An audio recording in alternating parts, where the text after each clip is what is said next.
KTO Radio.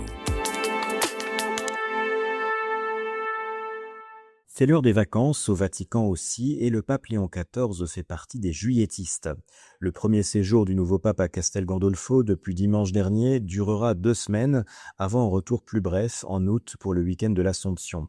Il renoue ainsi avec un usage suspendu durant le pontificat du pape François, qui n'avait jamais dormi dans ce village situé sur les hauteurs des Castelli Romani, à une trentaine de kilomètres de Rome.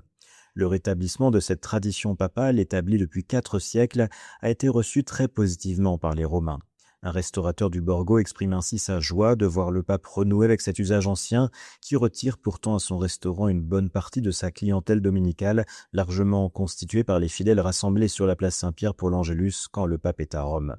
La transformation du palais apostolique de Castel Gandolfo en musée aurait pu laisser penser que ces séjours estivaux des papes relevaient désormais de l'histoire, mais la venue de Léon XIV, hébergé dans un bâtiment annexe, le palais Barberini, a donné aux habitants du village la sensation de revenir au centre de l'actualité avec un sentiment de profonde sécurité. Ces vacances sont toutes relatives puisque certaines audiences se poursuivent.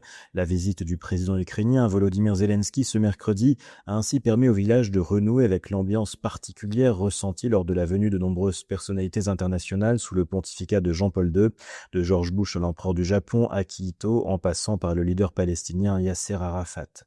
Quand Castel Gandolfo redevient ce deuxième Vatican où Jean-Paul II vivait sur de longues périodes, le dispositif de sécurité qui entoure le village est visible sans être oppressant.